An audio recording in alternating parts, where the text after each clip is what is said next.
¿Qué tal? ¿Cómo están? Bienvenidos a un nuevo capítulo de Expediente Chilevisión Noticias. En esta oportunidad veremos una serie de reportajes que dan cuenta de la forma de operar de las bandas de narcotraficantes en Chile. Analizaremos la influencia de grupos criminales y carteles en países de América Latina como México o Colombia, grupos que en ocasiones guían la forma de operar de las bandas delictuales de nuestro país. Así analizaremos el aumento de los sucesos violentos que se han registrado en Chile, la comercialización de droga para exportar grandes cantidades de cocaína en puertos en nuestro país y que han hecho encender las alarmas para desbaratar a estas bandas criminales. Así damos comienzo a Expediente Chilevisión Noticias.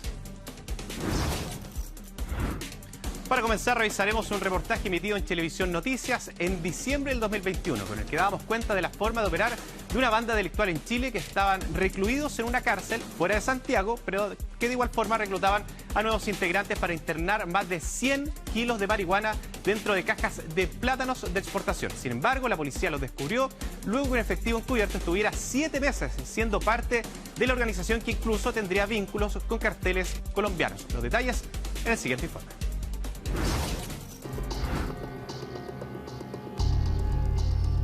Tirarme una misión entera bomba, voy a coronar, digo al tiro, la otra semana vamos a estar en Miami. Es una agrupación transnacional de la droga.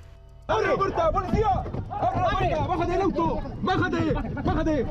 Que en los últimos 3 años intentó internar en territorio nacional uno de los cargamentos más grandes de marihuana provenientes de una organización colombiana. Van a pagar $2.50 por cada kilo. Nos dimos cuenta que estos sujetos desde el interior de la cárcel continúan trayendo y continúan haciendo las gestiones para poder internar droga a Chile bajo la misma modalidad. ¡Baja, baja, baja! ¡Baja, baja, baja, baja!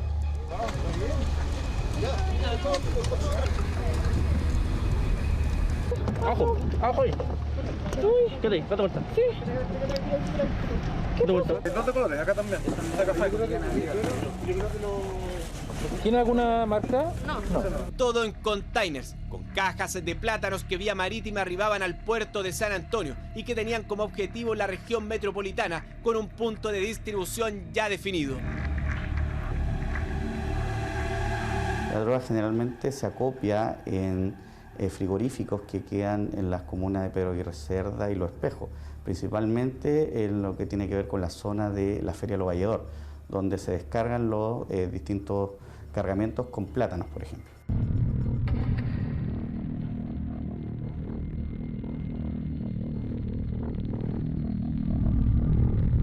Esos plátanos llegan acá a los frigoríficos y en los frigoríficos ellos tienen que contar con gente que específicamente saque las cajas que vienen con droga y se las entregan a los receptores finales. ¿Qué va, flight? ¿Qué va, compañero? El Ezequiel. Arreglando unos negocios. Los cabecillas en Chile son los 2 hermanos ecuatorianos Jimar y Gustavo Orellana Velázquez, que ya están condenados a 15 años de prisión al interior de la cárcel de Valdivia luego que ya la PDI los desarticulara con una tonelada de marihuana creepy entre el 2018 y 2020. Aún así siguieron en el negocio dando las directrices, reclutando nuevos miembros para intentar otra vez este año ingresar un cargamento de similares características. Claramente ellos estando detenidos todavía les seguía dando buenos beneficios. Incluso uno de ellos tenía hasta un restaurante de comida ecuatoriana que lo administraba una de sus parejas. Principal y lo que más necesitaban ellos era gente que hiciera, bueno, todo lo que ellos no podían hacer adentro, claramente por estar detenidos. Desde gente que hiciera depósitos bancarios, gente que recepcionara dinero, gente que pudiera recibir esos containers y que trabajaran en los fríos donde llegan estos containers con plátanos. El viaje de la droga es el siguiente. El cargamento sería enviado desde Colombia por tierra a Ecuador. Allí, según la policía, quienes trabajan en empresas legales de cultivo de plátanos contaminan las cajas que tienen como destino el container que debe llegar vía marítima al puerto de San Antonio.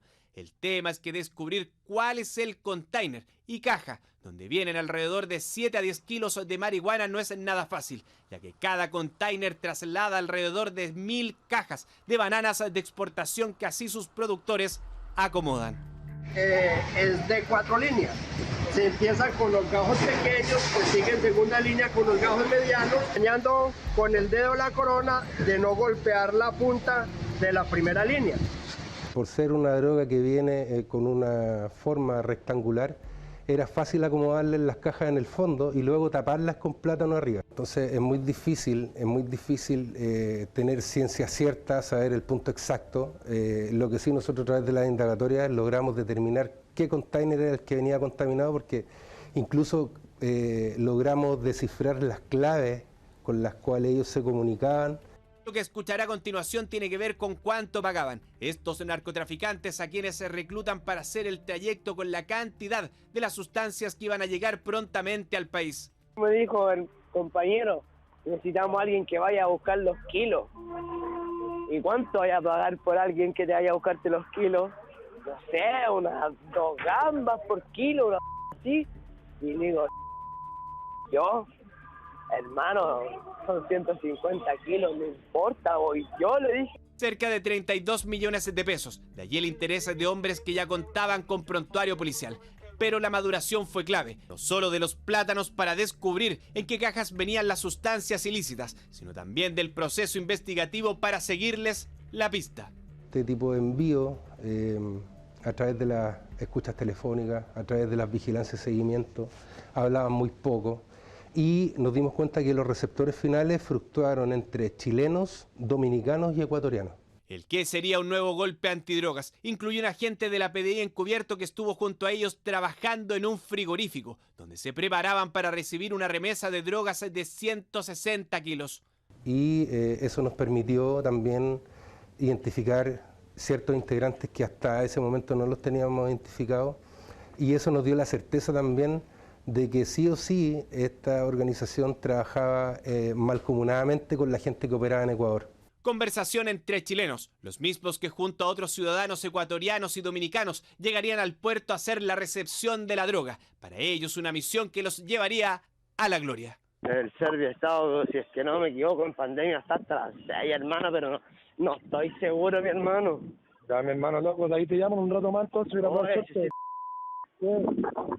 Tengo que hablar con vos, vamos a tirarme una misión curia entera bomba, voy a coronar, digo al tiro, la otra semana vamos a estar en Miami. Ya, yo sé que sí. Mañana me la voy a tirar, te estoy hablando lo pana. ¿Cuánto era? No hablemos por aquí. Te voy a decirte una pura cifra. ¿Cuánto? 150K. Chao. José del PIB va saliendo hacia la salida departamental, Valento.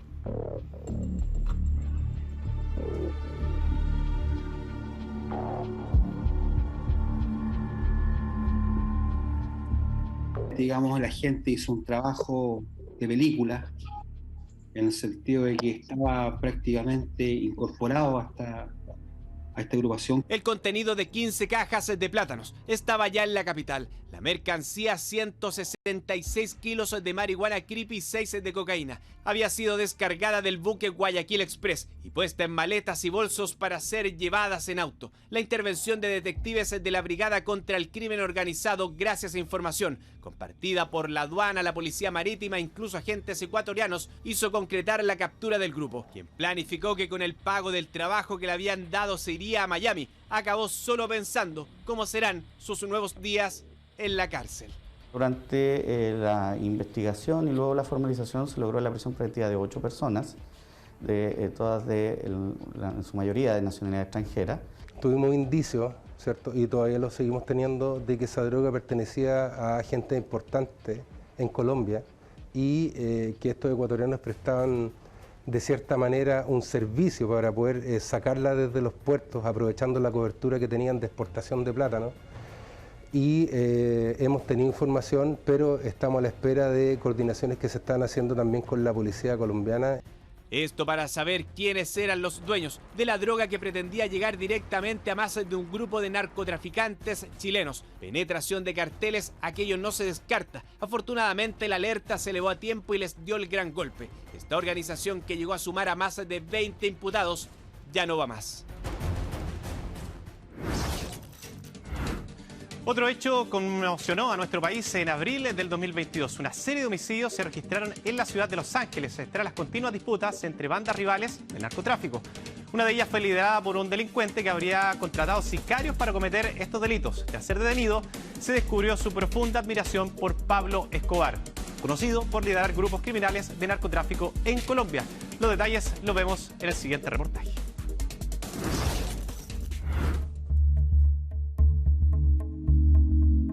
Hoy veremos qué está pasando con la delincuencia en la ciudad de Los Ángeles.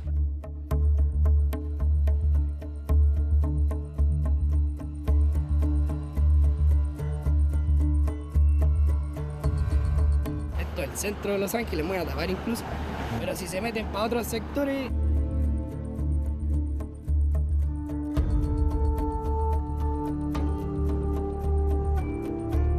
Hemos vivido escenas en donde iglesias cristianas han recibido impactos de bala producto de distintos tiroteos que se realizan en algunos sectores.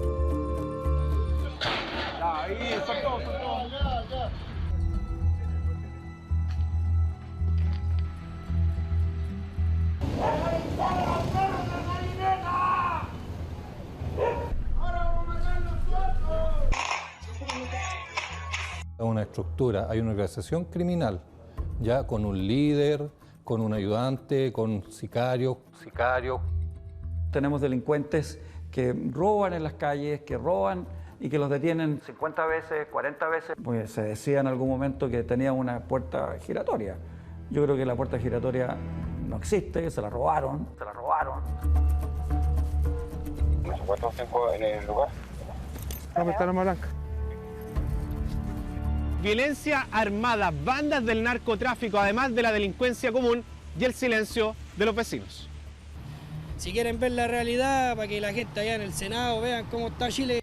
Probablemente este retrato encontrado en la casa de quien es indicado como líder de una de las bandas más peligrosas del último tiempo en Los Ángeles nos dé de inmediato una definición.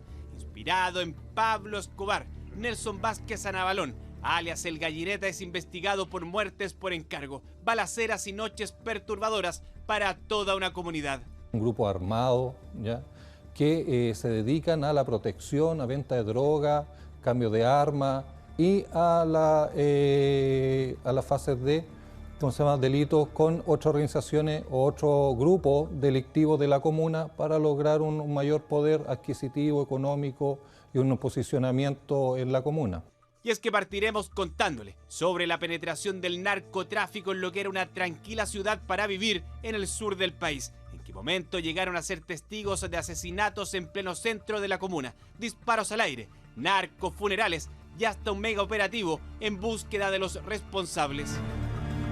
El que era en ese entonces delegado presidencial, Ignacio Fica, indicó que uno de los hechos que se generó en la comuna fue el abandono de los espacios públicos, debido a que gran parte del contingente policial fue destinado, por ejemplo, a los cordones sanitarios que se realizaron en Los Ángeles, a los distintos procedimientos que tenían relación con acompañar a la Seremi de Salud, las fiscalizaciones con respecto a la pandemia, y esta gran carga laboral que tenía en este caso el personal policial, llámese Carabineros o la PDI, dejó de lado los barrios, dejó de lado las poblaciones. Yo diría que fuimos una de las comunas de la región del Biobío que más tiempo estuvo en cuarentena, y eso significó que nosotros no estuviésemos en los barrios, que no hiciésemos cultura, que no hiciésemos deporte, que no hiciésemos actividades sociales en esos barrios. ¿Y quién estaba en el barrio? Eran los delincuentes, que salían, que participaban, que a lo mejor hasta apoyaban a sus vecinos desde el punto de vista económico.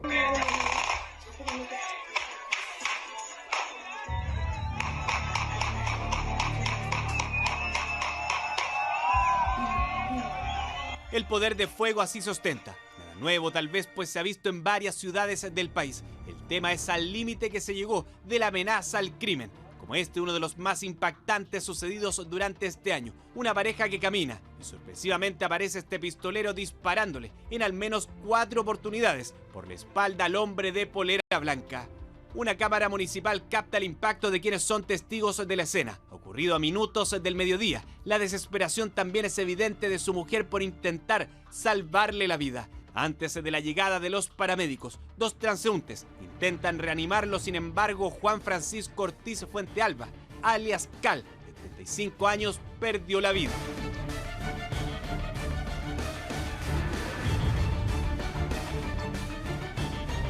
Esto se lleva a cabo en la contratación de algunos extranjeros como sicarios, ¿no es cierto?, y se les paga para cometer delitos, de los cuales hay varios homicidios y lesiones graves por arma de fuego.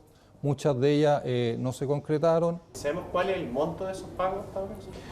Hay varios montos que se están investigando, hay varios antecedentes que se trabajan en eso. 9 millones de pesos. Aquello es lo que habría pagado el denominado Gallineta a un ciudadano extranjero para ejecutar al supuesto líder de su banda rival. Aquellos son los antecedentes que han ido surgiendo de una investigación que permanece en total secreto por la Fiscalía. Toda la investigación se basa en cabecilla, brazos derechos, grupos armados, la identificación de quiénes son, cuál es la relación que tienen, cuál es la participación que tienen, como autores materiales o como cómplices o encubridores, los que facilitan los medios también, vehículos, armas. Luego vendría una ola de al menos 8 crímenes, en la Villa Las Américas, en la Villa Real Victoria, en la Villa Los Escritores e incluso en un lugar tradicional, la Laguna Esmeralda, donde el apodado Gallineta ahora vería caer a uno de sus miembros. En paralelo, la Policía de Investigaciones logra ir levantando información y preparar un mega operativo. La ciudad se vuelve a remecer al ser testigos también de funerales narcos, varios de ellos donde hay disparos y un inédito contingente policial que los debe. Que tenía el sujeto de su población, de su habitación, el dominio de la población. 250 detectives apoyados por personal de al menos otras 5 ciudades, entre ellas Santiago, allanan 26 domicilios. Se descubren sus métodos de control, pero también pasadizos que conectan increíblemente de una casa a otra.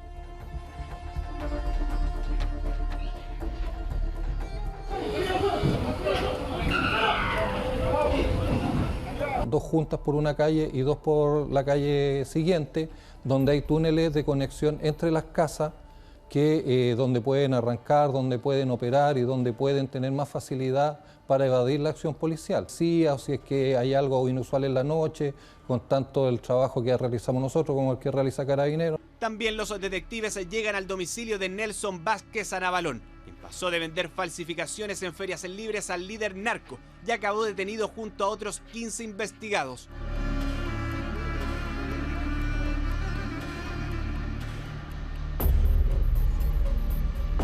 Encontraron más de 15 kilos de droga, ya el cual en mercadeo en la calle se supone sobre los 230 millones de pesos, más de 17 armas de fuego, si bien habían algunas que eran de fantasía, pero muchas modificadas, armas de fuego de gran calibre, desde pistolas, revólveres, algunas subametralladoras.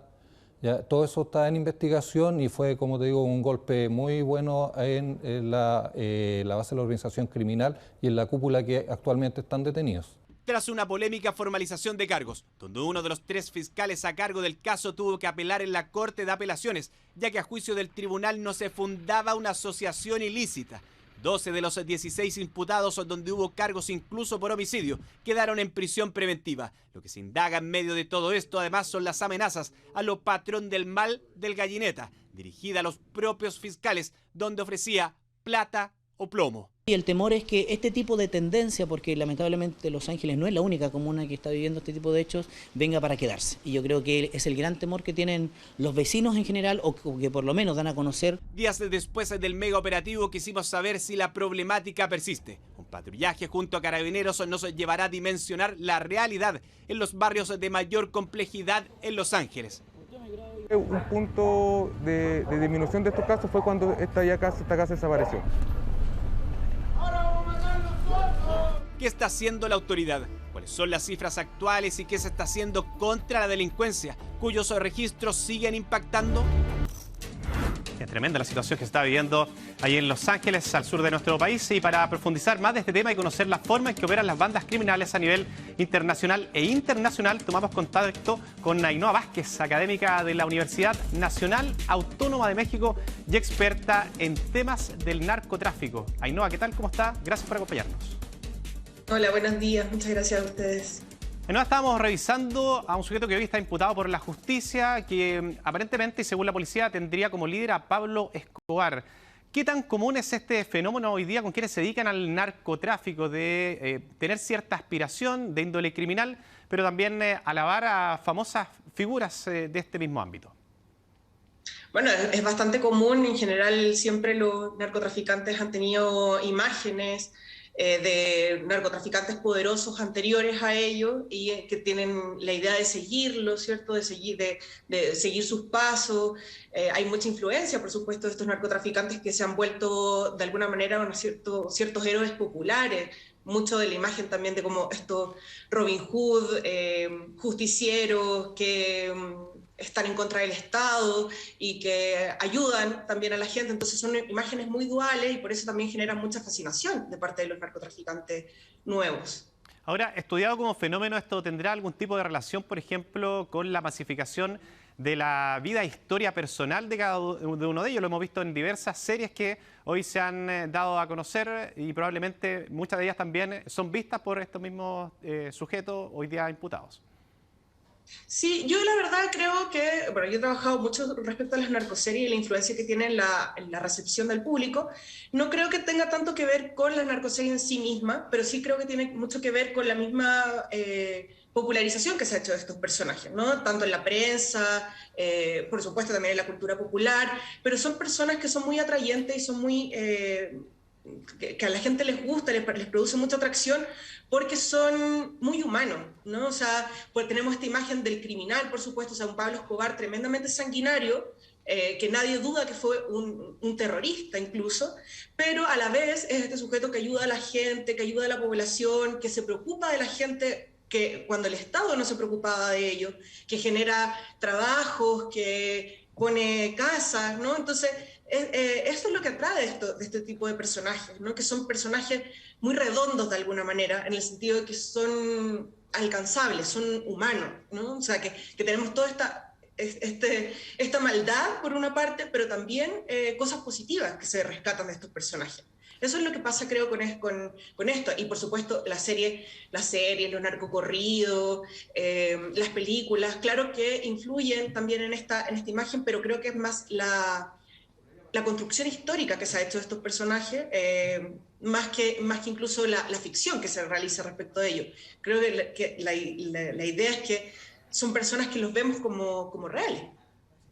Sí, claro. Ahora quisiera consultarle en la realidad, ¿qué tanta relación podría haber de este narcotraficante chileno con un narcotraficante mexicano? Acá en Chile, por lo menos, lo que se ha señalado es que las bandas que son de los carteles, derechamente no estarían instalados, sí, en nuestro país, pero siempre y en diversas ocasiones, en diversos operativos que ha realizado la policía, se habla de los vínculos. ¿Hay estrecha relación hoy? ¿Cómo lo ven ustedes? Sí, hay una estrecha, claro, sí, hay una estrecha relación, efectivamente es algo que no podemos negar. Lo que muy bien dices no implica que estén instalados en Chile, sino que hay una relación, porque Chile es un país muy propicio para el tráfico de droga, en general, por la gran costa que tenemos, por ejemplo, también porque Chile es un país muy consumidor. Entonces hay varios puntos que hacen favorable a Chile como punto para que lleguen los narcotraficantes colombianos y mexicanos principalmente, ahora también ya vemos a los venezolanos. Entonces, claro, hay una relación, no es ahora algo nuevo tampoco. En Chile ha sido desde siempre un país bastante propicio para el narcotráfico a nivel internacional, para que se instalen las bandas criminales incluso. Por ejemplo, no podemos olvidar que el Señor de los Cielos, que este gran narcotraficante mexicano, que justamente cuando muere Pablo Escobar asciende y se convierte en el gran narcotraficante a nivel internacional, a la altura de Pablo Escobar o incluso mucho más, porque tenía esta flota de aviones. El Señor de los Cielos se instala en Chile, incluso. Se instala varios meses antes de que fuera, antes de que muriera intentando cambiarse el rostro. Además, también esta cosa súper de telenovela, ¿no? Que creo que queda chico Pablo Escobar al lado de esta figura del Señor de los Cielos, y él sí se instaló en Chile, compró inmuebles, quería lavar dinero en Chile. Entonces, y estuvo varios meses instalado en Chile. Entonces, no es algo nuevo tampoco, pero una cosa es eso, o sea, que se use Chile para ciertas cosas, como punto para llevar la droga hacia otras partes, para traficar ahí mismo en Chile, ¿cierto? Como para el gran nivel de consumidores que tenemos, o para lavar dinero, pero otra cosa es que se instalen los cárteles como tal, que eso ya es algo que afortunadamente no ha pasado hasta el momento, y esperemos que no ocurra tampoco. No, pero estamos a tiempo. Hoy día las medidas que se han implementado son las adecuadas. Tenemos operativos que se hacen a nivel barrial. Hoy día hay una alta persecución, en todo caso, tanto el decomiso de armas como el de drogas, pero llama profundamente la atención este tipo de casos precisamente que el que estamos viendo en pantalla, que da cuenta de un sujeto, un hombre que aspiracionalmente trató de imitar a otro, pero trae lógicamente ciertas consecuencias. En este caso, cerca de 5 homicidios cometidos en una ciudad muy tranquila. Es súper difícil determinar cuáles son las medidas correctas en este tipo de casos, ¿no? O sea, sabemos que ha fracasado. Sabemos que acá en México, bueno, yo vivo en México, trabajo acá en México fracasó por completo la guerra contra las drogas, ¿no? Sabemos que ha sido un rotundo fracaso porque justamente quien pagó las consecuencias fueron los civiles, fue la población. ¿Por qué? Porque este enfrentamiento entre cárteles, el enfrentamiento entre el ejército y los cárteles, lo que provocó fue que la gente se convirtiera en sujetos completamente vulnerables, que además Felipe Calderón, cuando implementó esta guerra, le llamó los daños colaterales. Entonces, bueno, estamos hablando de personas que para ellos son daños colaterales, ¿no? La muerte de toda la población. Entonces sabemos lo que no ha funcionado. No sabemos qué es lo que ha funcionado, porque a nivel internacional nada ha funcionado para detener el tema de las drogas. A mí me parece, desde aquí, por supuesto, me parece que el control de armas puede ser una muy buena medida que se está implementando ahora en nuestro gobierno, con el presidente Boric. Me parece también que la legalización ha sido también una de las medidas que se han implementado acá en México últimamente, que también han dado ciertos resultados, no todos, pero al menos ciertos resultados, y es la idea, por ejemplo, acá del presidente López Obrador, él en su plan de desarrollo nacional, que es el plan que presentó para llegar a la presidencia y que ahora lo está tratando de implementar, él quiere legalizar todas las drogas.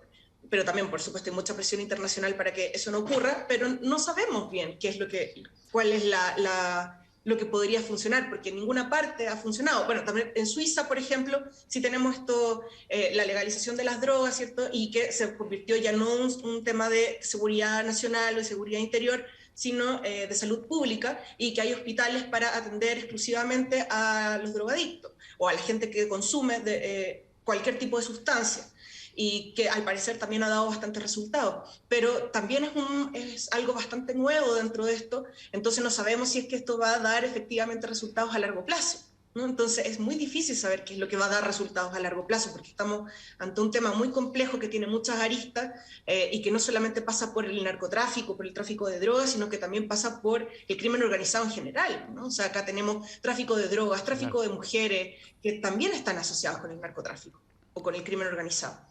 No, y sin duda, y este tema que tiene que ver con la legalización de algunas de las sustancias, sin duda que tiene que abarcar toda una planificación social al respecto, y esos son los puntos que hoy también además están en debate. Ainhoa Vázquez, académica de la Universidad Nacional Autónoma de México y experta en temas de narcotráfico. Muchísimas gracias por acompañarnos, un abrazo tremendo por allá en México. Muchas gracias, hasta luego. Bien, vamos a una pausa y ya seguimos revisando todo lo que tiene que ver con el narcotráfico acá en Expediente Televisión Noticias a través de Pluto TV.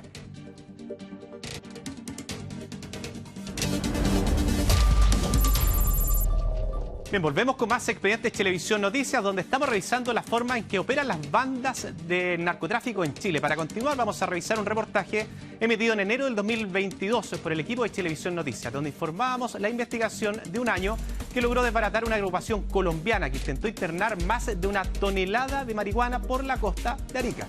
El destino de comercialización era Santiago, donde uno de los cabecillas y quien se le investiga un presunto vínculo con un cartel de droga es el hermano del conocido exfutbolista Edison Mafla, que jugó en la Universidad de Chile. Revisemos el siguiente informe. La costa chilena le sigue siendo de gran atractivo. Eso es todo, cumple el cargamento ahí. 1.304 van, cumple. Los ha contado mi primo ahí, los contó ahí. ¿En qué momento nuestros puertos se convirtieron en una alternativa para organizaciones criminales extranjeras que apunta a abastecer el narcotráfico local? ¡A la derecha! ¡Allá! ¡Van para arriba! ¡Van para arriba! ¡Policía! ¡Policía, hombre! Ciertamente el cierre de fronteras terrestres generó que los grupos criminales organizados pudieran buscar nuevas alternativas de ingreso de droga a nuestro país, y en este horizonte aparece la vía marítima.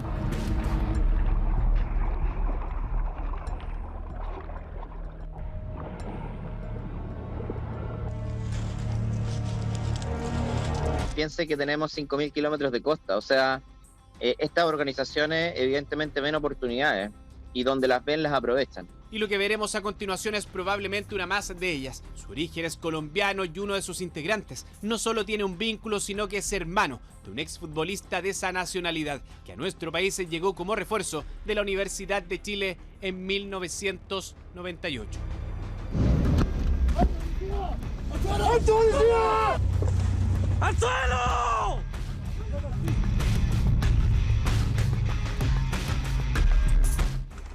¿Qué es eso? Dime, ¿qué es lo que está teniendo? Acá. Allá está.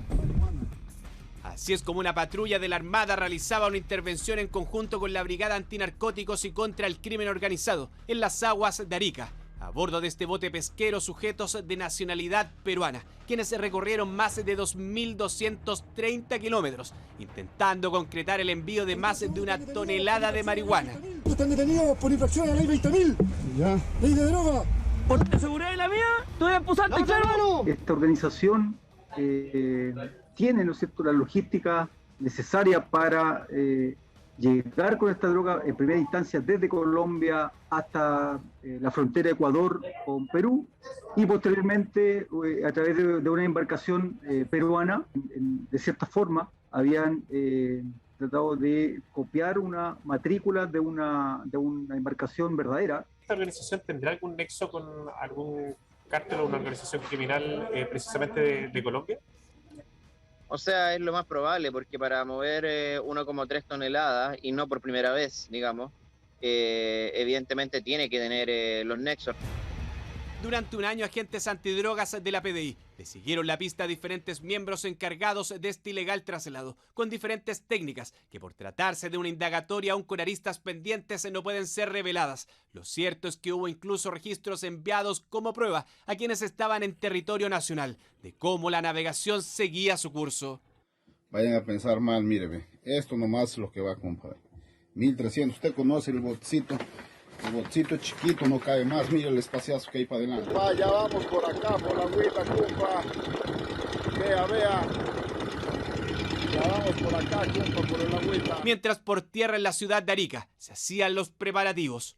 Miles de horas de vigilancia, de seguimiento, de interceptación de comunicaciones permitieron conocer cómo operaba esta banda en Chile. A la espera de la droga evaluada en más de 2.000 millones de pesos, arrendaron un departamento en el sector de Tierras Blancas. En la cámara, el ingreso de los brazos operativos a un condominio. En otro sector de la comuna, en la Villa Frontera, los colombianos Carlos Alberto Micolta y John Edward Caicedo estaban a la vista de los investigadores. Llegan a un recinto donde arrendaron una bodega. La planificación contempla que las sustancias sean llevadas en un camión hasta allí para resguardarla y luego trasladarla a Santiago. Utilizamos todos los mecanismos que nos entrega la ley 20.000 para efectos de realizarla con tiempo. Incluso dejamos que se realizaran algunas operaciones de tráfico menores con vista a generar confianza y lograr, digamos, desbaratar a la banda en su totalidad. Una de las entregas efectivamente se concretó. Así es como la droga llegaba al bodegaje, con un desenlace que ya veremos en minutos. Antes, le contamos quién era uno de los blancos posicionado por la PDI como parte de la cúpula de la organización transnacional. Desde oeste, todo el viento, y regresa en un momento, porque yo busco y no encuentro en mis viajes. Al ritmo de la salsa, Manuel Mauricio Mafla Peña, también colombiano, se muestra en su cuenta de redes sociales. Según los investigadores, sería él quien tendría contacto directo con el proveedor de la droga, siendo su principal nexo en Chile, es decir, un lazo de confianza de un posible cartel colombiano. Durante casi todo el 2020 estuvo en la capital junto a su familia. ¿Cómo se supo? Bueno, es cosa de escuchar aquella voz que lo guiaba cuando se grabó este video. Sal a la derecha hacia Avenida Manuel Rodríguez. En 1 kilómetro, mantente a la izquierda hacia acceso a autopistas. Concretamente no hay una vinculación con el cartel de Cali.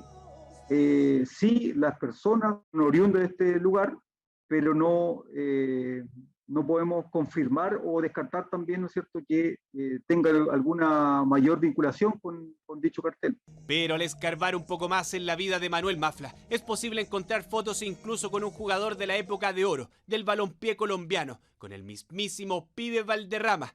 Y es que el mundo del fútbol jamás le fue ajeno, y de paso el nombre de nuestro país tampoco. La Universidad de Chile compró en $1.200.000 en 1998 a Edison Mafla, seleccionado colombiano que venía del Villarreal de España, pero pasó sin pena ni gloria.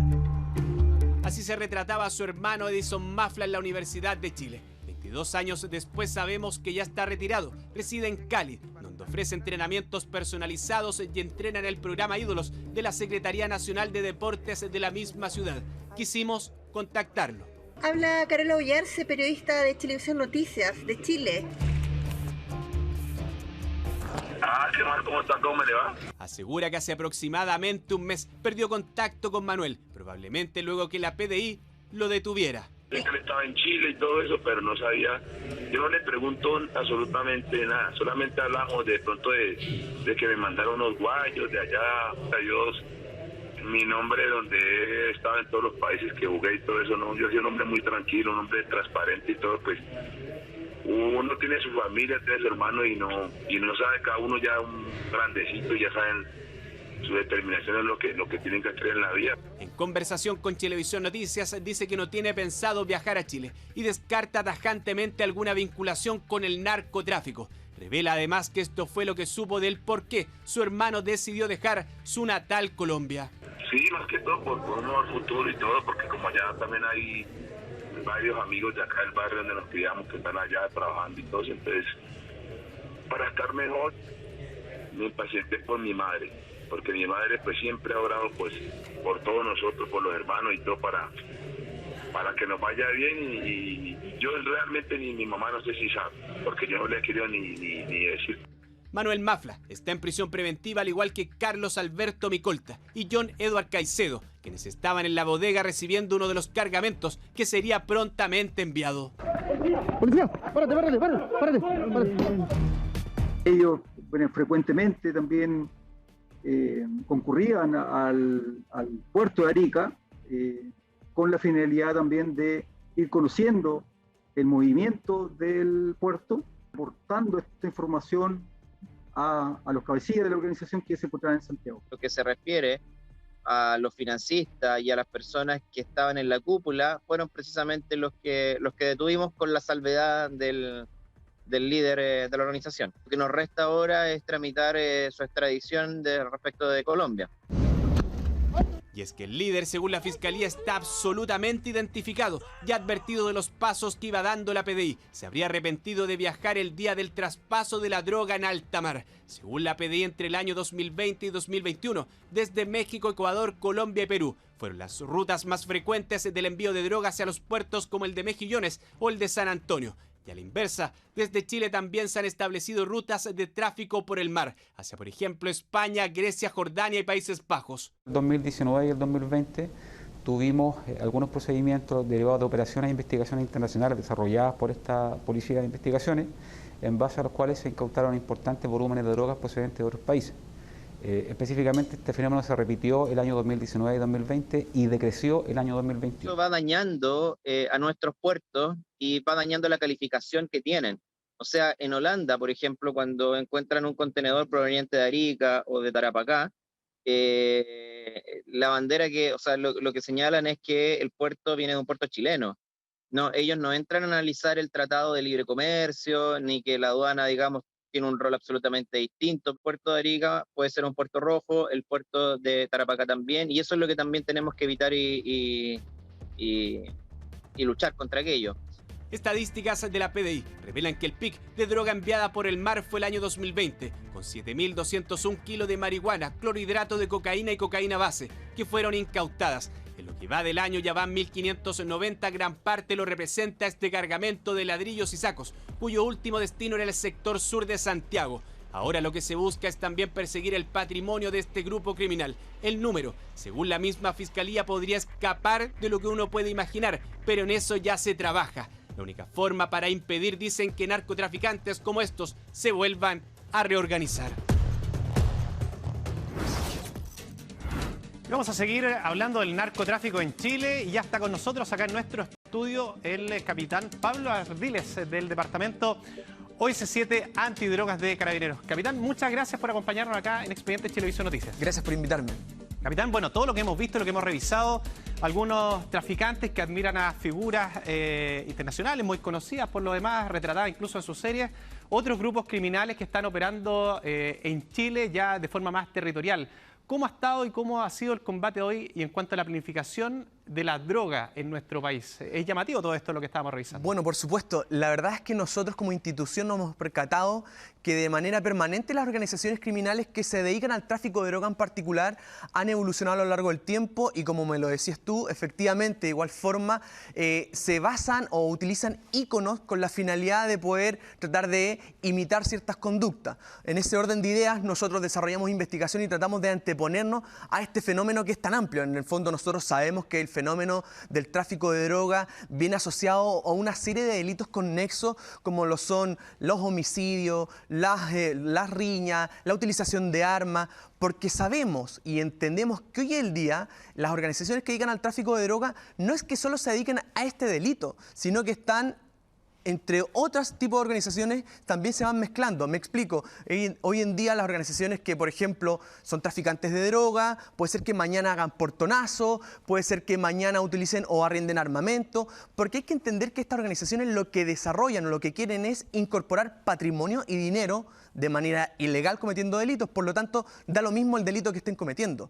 Nosotros, como entendemos el fenómeno y lo hemos ido estudiando a lo largo del tiempo, nos vamos anticipando y bueno, ustedes han sido testigos en diferentes reportajes cómo ha evolucionado incluso el actuar del modus operandi de, por ejemplo, cómo se ingresa la droga, cuáles son las rutas que están utilizando, cuáles son las formas de venta. Es decir, ya incluso en tiempos de pandemia analizamos el fenómeno del delivery de las drogas, en donde las organizaciones criminales entendían de que como el consumidor final no se podía trasladar por las restricciones sanitarias hasta el punto de venta, bueno, lo que las organizaciones desarrollaron fue ellos trasladar la droga hasta el consumidor final.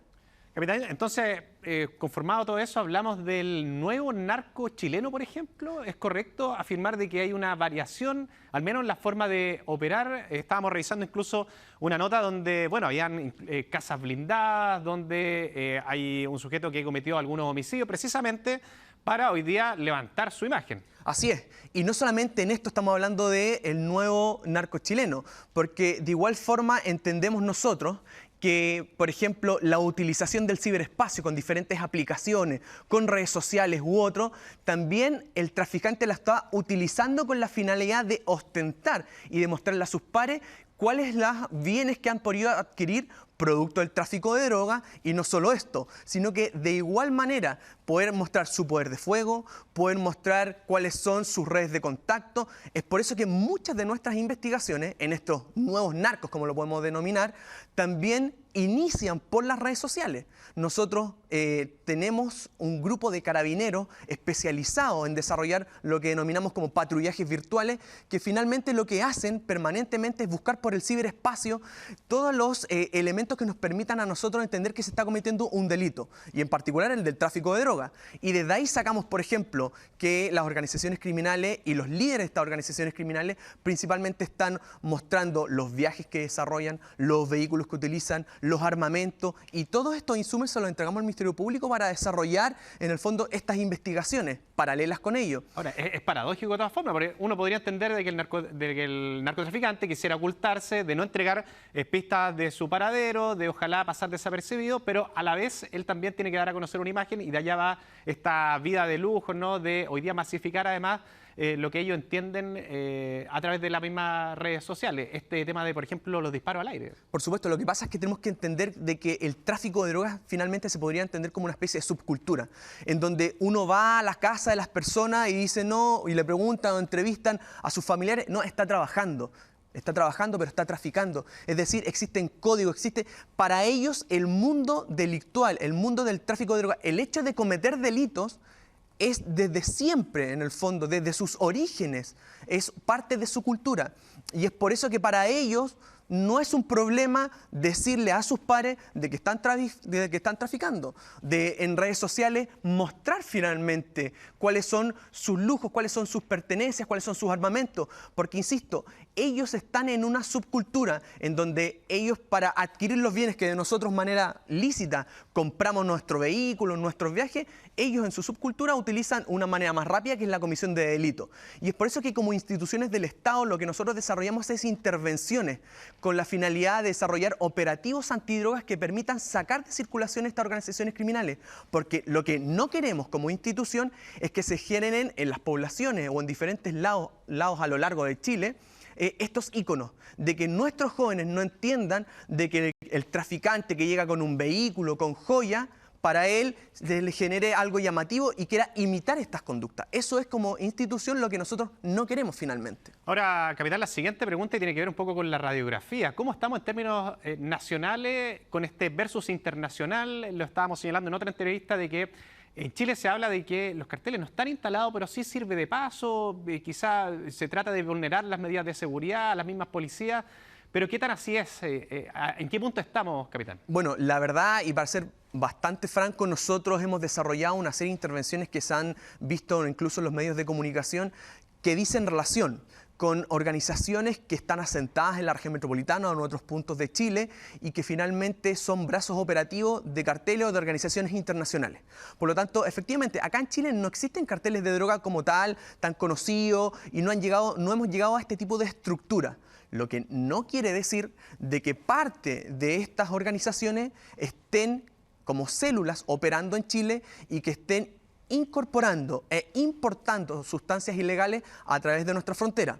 Hay que entender en este análisis de que nuestro país tiene una larga frontera porosa, por lo tanto entendemos que existen una serie de pasos no habilitados por los donde se ingresa esta sustancia ilegal, se caletea o esconde en diferentes estructuras de vehículos u otros. También tenemos... Hasta el fruta lo vimos en su momento. Claramente, como lo vimos en el reportaje anterior. Y no solo esto, que es más penoso aún, hemos visto lo que son los correos humanos, que son estas personas que incorporan e ingieren ovoides que se denominan hasta 1 kilo de clorhidrato de cocaína incorporado en el interior con la finalidad de llevarlo a diferentes centros, porque en el fondo el traficante lo que quiere es cometer su ilícito.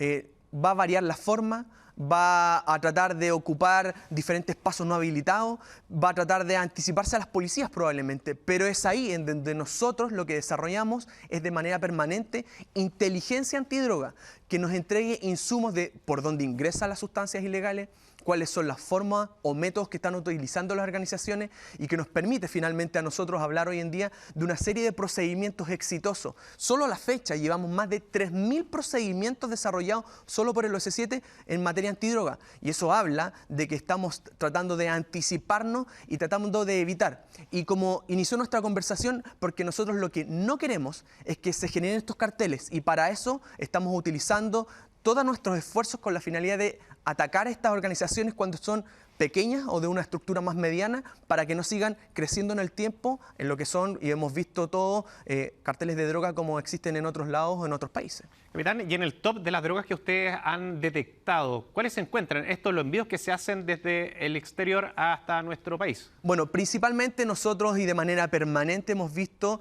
el ingreso de clorhidrato de cocaína, pero en el último tiempo ha habido un aumento exponencial finalmente de lo que es la marihuana del tipo creepy. La marihuana del tipo creepy, que es una marihuana que el compuesto activo, que es el delta 9 tetrahidrocannabinol o THC conocido, que es el que genera los efectos en el sistema nervioso central de las personas, es mucho más elevado. Por lo tanto, para el consumidor es mucho más llamativo comprar esta marihuana en particular.